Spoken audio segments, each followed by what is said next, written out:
Hello, and welcome to the Emotional Endurance Movement.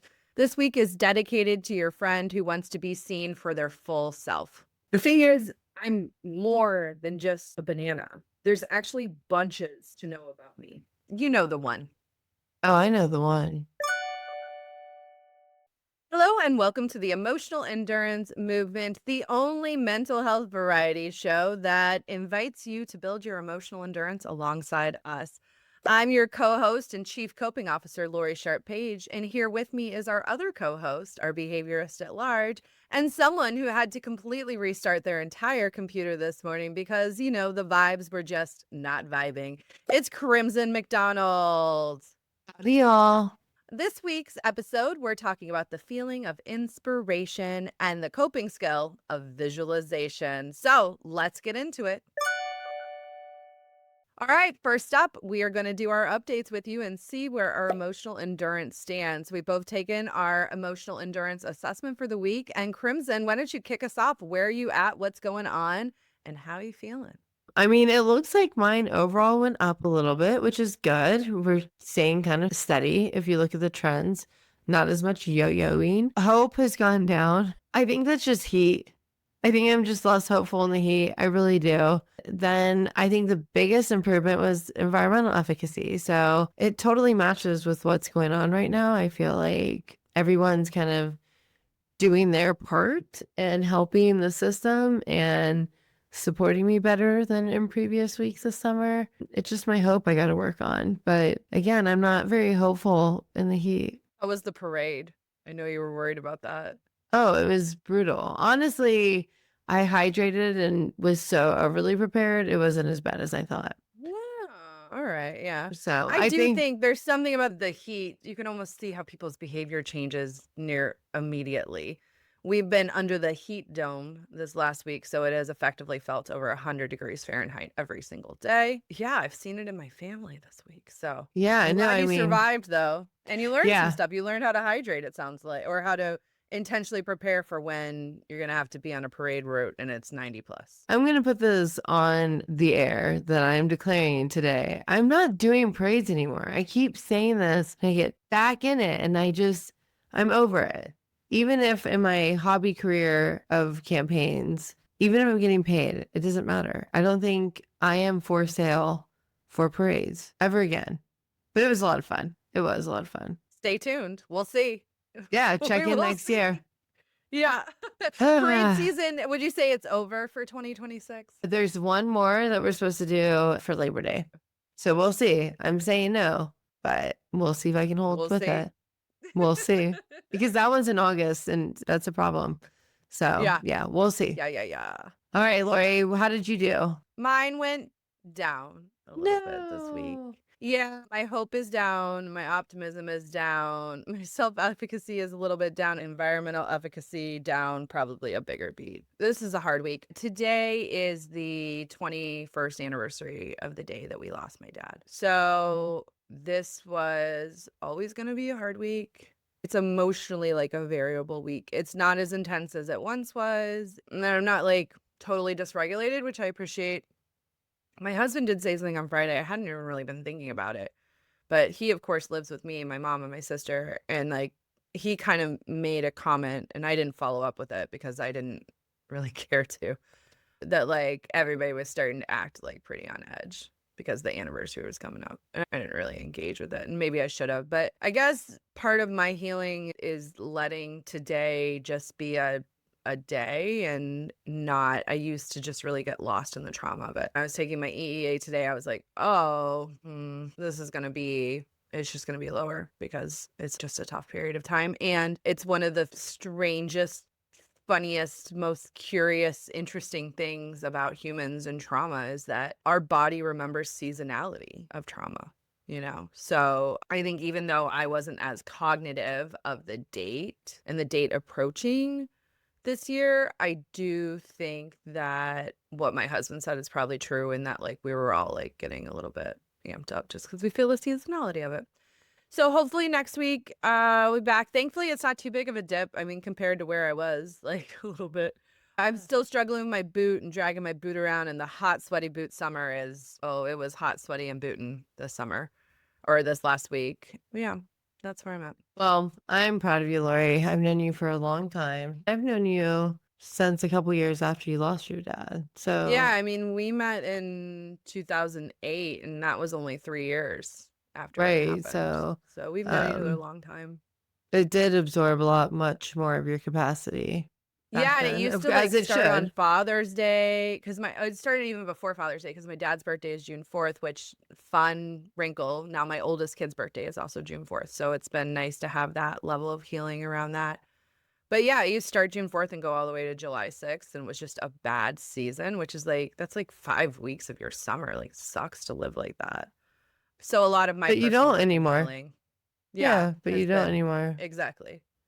Yeah, Yeah. that is And exactly right. I see you honor your dad in so many different ways now that are healthier than mourning him. Yeah. Kind of like writing a book. It's true. I really, at the end of the day, if you boil all my work down, I think that's what it comes down is helping people to recognize that like they don't have to fight their mental health. They don't even have to tame it. You just got to find a way to like work with it and be Yeah. with it and allow it to not be like the worst case scenario that I think a lot of times we paint it as. Our minds and our souls are very flexible and very resilient, but sometimes we get so consumed with what happened that we fail to see that. Yeah. And we fail to see what can happen, like what Yep. can happen. Yep. Well, Yep. good job, So Laurie. yacht. I'm not on a yacht today, but hopefully Soon, soon. Yeah, soon. soon. So Well, that brings us to our insight of the week. what do we got? This one is kind of inspired by an exercise you made me do. So this week, I bring to us the best way to predict the future is to create it. I think that if I had to pick like a statement of facts about my personality, it would be 100% that. So you recently encouraged me to do astrological mapping. And so I went to Claude and without much intention gave it both mine and my husband's information. I mean, it was like everything. And in doing so, Claude gave me some output and honestly, I like dropped it on the web to look at it and I never looked at it.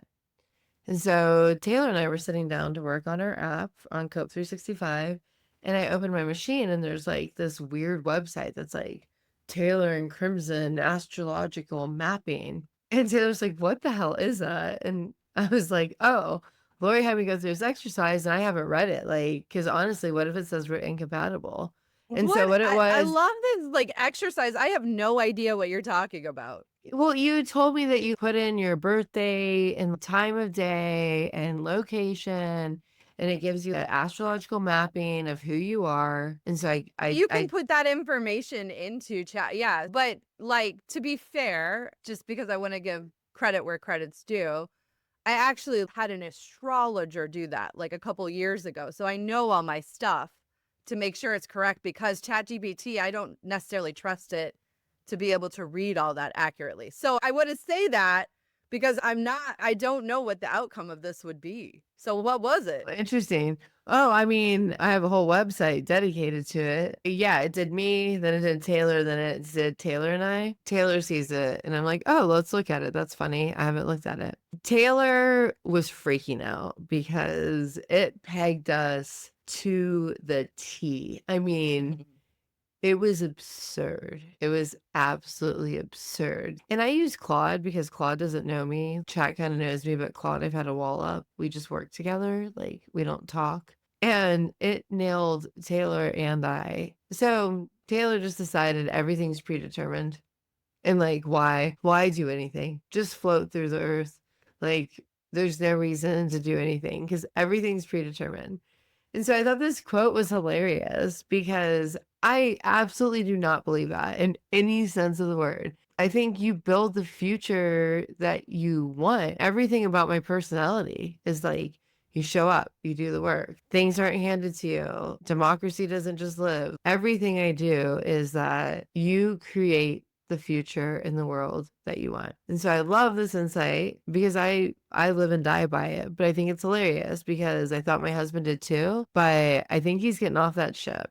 I think he's just going Like, let the astrologers tell me what to do today. Whereas I'm sticking with we can create our futures by the work. So I guess the ultimate takeaway that I took from this quote is we don't spend our time trying to predict the future. We spend our time creating our future. Are you inspired, Lori? Oh, very inspired. First of all, astrology is not really predictive. It's more like an energetic weather report. So you still have to do the work. You still Right. gotta show up. But it just talks about like the influences that may be more opaque in our life. So, with that being said, I do believe, my job is to help people have a better relationship with their mental health. I want to do that because I feel like that's the most empowering thing you can do for yourself. And it does predict future success. The better relationship you have with yourself, the better your life is going to be. I saw a really great TikTok yesterday where it was like a lot of people are stuck in this place of like, why won't this person change? Or why won't they do this for me? Or why won't they be this? Or whatever it is. And the whole TikTok was about if you're asking these questions, you're basically neglecting your needs. And if you're neglecting your needs, then you're not going to be able to receive from anybody else and vice versa. And they talked about how like we get ourselves into these relationship dynamics with other people who are neglecting their needs. And then it just becomes like, I'm pointing at you, you're pointing at me, we're saying that each other is wrong, and we miss the whole opportunity and point in looking at what is our unhealed toxic behaviors that are contributing to us staying stuck in whatever this dynamic is. And this is where I think that we really do have so much power to predict the future, in that we can decide where our attention goes. And that's where energy flows, right? I don't think everything is predetermined. I think that we have agency in how we navigate those things. So I like the Absolutely. empowerment of this quote. Yeah, no, I think it's a great one. I mean, at the end of the day, it just is a reminder that each day is a new day to direct our path. That's And true. that's why we need to own the day, seize the moment, all of those cheesy Jeez. cliche signs, because it is, we have to create the future we want, period. Absolutely. And I'm inspired by that, not scared by it. Yeah. Taylor's not going to be able to stick too long in that predetermined world. It gets old fast. Yeah, I know. He's probably already over it. It was fun. Everybody has their own takes on it. But I do think I have found, since like incorporating like more of kind of the moment astrological kind of like, this is what the vibe is going to be today or this week or this month, it has helped me take things less personally, you know? And I also do use it in my clinical work. It's a small thing, but if there's themes, if there's patterns and stuff, I'll bring them up and I'll say, you don't have to believe this or even think about it again. But there are vibes going on that may be influencing how you're feeling or how the people around you may be feeling. And again, it's not saying that that's absolutely true or it's predictive of anything, just something to keep in mind. And now it's time for our feeling of the week, which is inspiration. Crimson, what's the definition of inspiration? The most simple definition of inspiration, according to ChatGPT, is the feeling that makes you want to become more than you are today. Mhm. I like it. Yeah, I like it too. We chose this feeling for a couple reasons. We're working on a project, which we're going to talk to you guys about a little bit later in the podcast, that is inspiring us and inspiring people around us. And we also went to Google to see what the themes of the week were. And inspiration is something that it popped up higher than many of the other feelings we looked at. So it seems like people are searching for, looking for, and trying to better understand the feeling of inspiration itself. Yeah, I think it's a time that we need to be inspired. Inspiration activates behavior, and that's really what we're doing on the emotional endurance movement. And that's really the key to success, whether it's improving your mental health or your job or your family. So, being inspired is a big part of our motivation in doing things. Absolutely. And I think we often look for inspiration in our everyday life. It's important to stay open to that. Nature is a great provider for that. Our families, there's so many things.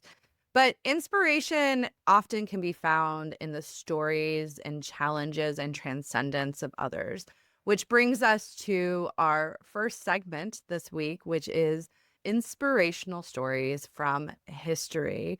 Crimson, you want to go first or you want me to go first? Why don't you go first this time? All right, so my inspiration in history is Josephine Baker.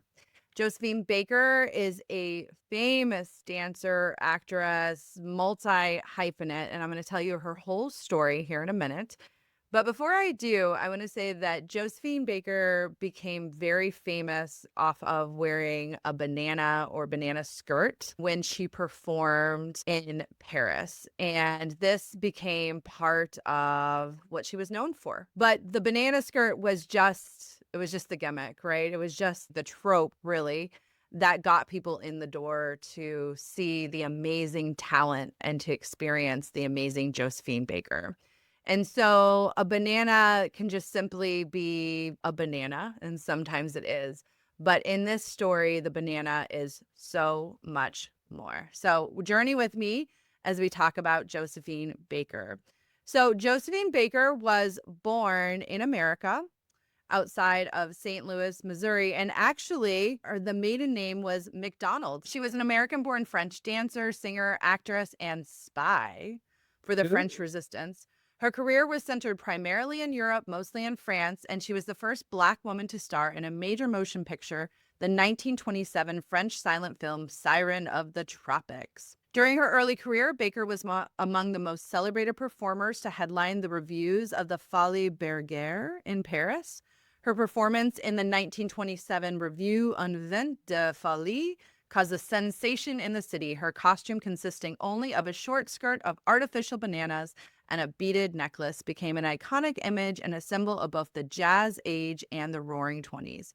Baker was celebrated by artists and intellectuals of the era who variously dubbed her the Black Venus, the Black Pearl, the Bronze Venus, and the Creole Goddess. Born in St. Louis, she renounced her U.S. citizenship and became a French national after her marriage to French industrialist Jean Lion in 1937. She adopted 12 children who she referred to as the Rainbow Tribe and raised them all in France. And during the French resistance during World War II, she also worked with the British Secret Intelligence Service and the United States Office of Strategic Services, which actually that was kind of interesting because that part was not publicized until 2020. And if you remember back in 2020, there was a lot of media that came out when they found out that Josephine Baker had assisted the U.S. She received the Medal of Honor basically in France after the war, and she said that she had two loves, my country and Paris. She refused to perform for segregated audiences in the United States and is also noted for her contributions to the civil rights movement. In 1968, she was offered unofficial leadership in the movement following the assassination of Martin Luther King, but declined due to the concerns for the welfare of her children. She passed away in 1975 after an illustrious career and influence. She is buried in a Monaco cemetery. She will be known for a lot of things, but one of the things that I love most about Josephine Baker, and I think the banana is just an aspect of that, is that there was an assumption of who she was and where she came from, and there was a lot of tropism around her and her act and all of that, and she really stood and demonstrated how much more she was than just a pretty face and a banana skirt. So with that being said, that is my inspiration in history. I have heard of her before, and I couldn't help but while you were talking, think about how, as trying as times can be, it really brings out the inspiring figures of our time. It sucks to go through the trials and tribulations of a society, of culture, of like existing and coexisting with other humans. But it seems like out of our worst moments, we get some of the best people and the most inspiring people. That was a great story. Great. All right, Laurie. So I'm coming at you with Malcolm X, man. Malcolm X has always been my guy. You know that. I actually found a paper that I wrote about him in 8th grade. So I guess I've been obsessed for quite some time. For those that don't know who Malcolm X is a historic, prolific civil rights activist, but definitely the counter approach to MLK. He was much more confrontational, much more controversial. He even for a while was a self-determined segregationist. And so he's a complex figure given he really challenged the norms. I feel like MLK Jr., what made him so inspiring was his ability to unite people and to show compassion, even though what he was saying was born out of injustice. And there's so much credit to give. But I do feel like that is a generational difference of previous generations.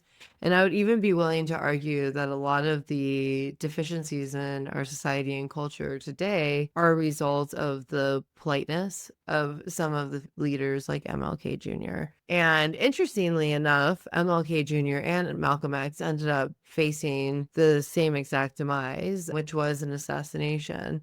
So it goes to show that the more mild approach that MLK Jr. brought to the table obviously was not superior, right? Because it resulted in exactly what the hyperbolic nature of Malcolm X resulted in. But the reason he's inspired me so much throughout my life is that not only did he have a difficult childhood, not only did he overcome so many adversities and rise above them and become so influential, but I think he had the courage to say things society may have not been ready to hear. And, John Lewis would say, good trouble.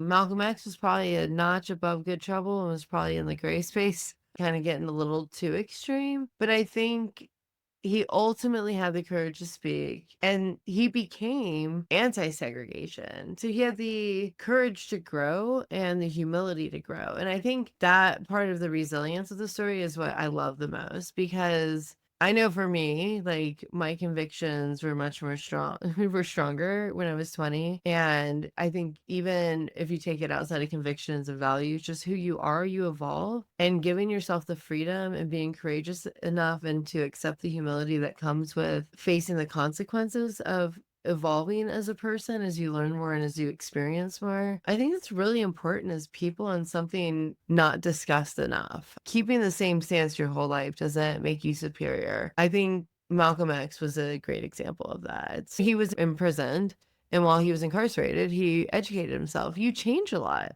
through that.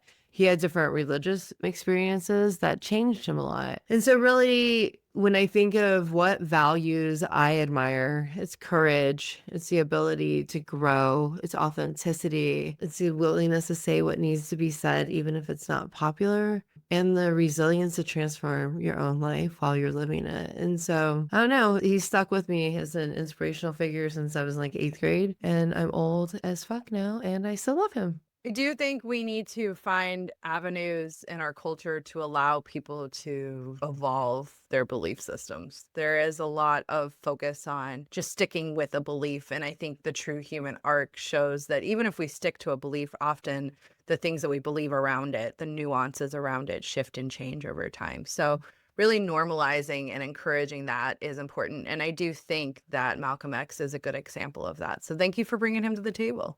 Yeah. I mean, anytime, as you know.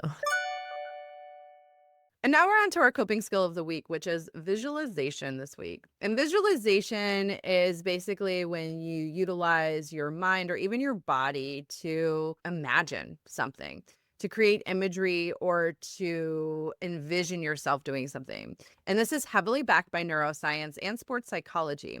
Neuroimaging and physiological tracking show that your brain cannot fully distinguish between an action you are vividly imagining and one that you are physically performing. And this is one of the reasons why visualization works so well as a coping skill. It helps you to stimulate the exact same regions of your brain responsible for you achieving that goal or that movement, perception, or emotional control. And it gives you the opportunity to practice it with real life execution without necessarily really doing much other than just visualizing it. Visualization is an incredible strategy for coping, and it can help us gain clarity on where we want to go and how we could get there. So, we're going to practice visualization today in a way that is probably a lot of people have done. We created some vision boards about the project that we're working on that's inspiring. Now, the project is not fully ready to be rolled out yet, but basically, the idea that we're working on is that everybody could use an emotionally corrective, positive experience about their mental health. So why not come to the Emotional Endurance Carnival to experience that? So let's share our vision boards. We both created one, and these vision boards are focused on how we want people to feel, what we want the transformation to be, what we want the experience to be like. And Crimson, I'll let you go first. Yours is on the left side, that's more black and yellow. Why don't you tell us what you got going on there? All right, Lori. So I know that when we sat down to talk about the Emotional Endurance Carnival, we really wanted to think about how the person experiencing it would leave. And this is what I came up with. I want them to be aware of what's happening inside of them. I want them to feel capable. I want them to be empowered with tools that they can use in that moment. I want them to feel hopeful. I think that's something so underrated because maybe I'm really bad at it. Like, hope isn't my thing. But what I've learned by practicing conscious coping and by building my emotional endurance over the last 2 years of working with you is that you can get better at it. It's just forcing yourself to experience it and to get in the reps of the discomfort of getting good at it. One of the biggest things for me is I want people to know that we're not alone. Like, none of us are perfect. We work on emotional endurance. Ask my kids, they'll tell you I am not regulated. I would like to think I mostly am, but there is no perfect in this. And I think it's really important to bring the compassion of we're not alone, we're doing this together, and you have a lot more agency than you think. And then, of course, I want people to feel connected. Doing this with a cohort of people or bringing friends or doing it, I just want them to know it goes with being you're not alone. You're not alone. And here are other people that are doing the work, that want to do the work, that are trying to show up regulated, that are trying to improve and to evolve into a more regulated person. And so I think that is important for people to have that connection. And then becomes our main thing, right? The core to our fundamental belief, which is between the stimulus and response is our power. And this is about learning how to hone in that power and hardwire your brain to be responsive and to be in control, which brings me to the last feeling, which is empowered. I want people to leave with being equipped, empowered, aware, connected. And I think with all of that, they'll be more ready to build their emotional endurance. Yeah, I love what you have there. I have more control over my response than I realized. That's really a hopeful thing. Mine's very similar if you want to scroll over. I loved yours. You can see our hopes were both in the frame for a minute there, and I think that's a big part of this is to give people hope.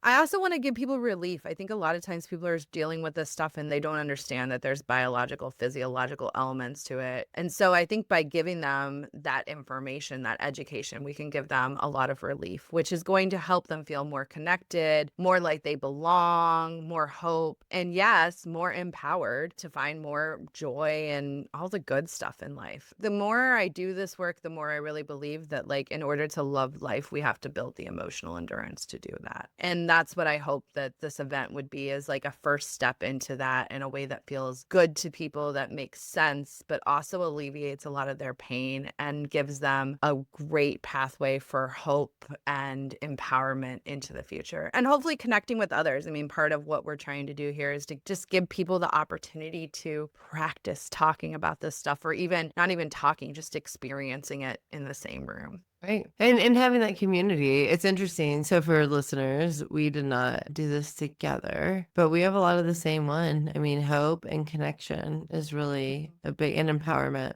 I Yeah, think I'm that's glad we did really this expert exercise too. I do feel like this is inspirational to see. We do have a lot of carry through on both sides, but I think it really does help to concrete. Like, we have a lot of great ideas of how we would build this out and how we want to present this. But at the end of the day, these are the feelings we're really trying to get people to experience. And I think having that clarity is inspiring and encouraging. absolutely.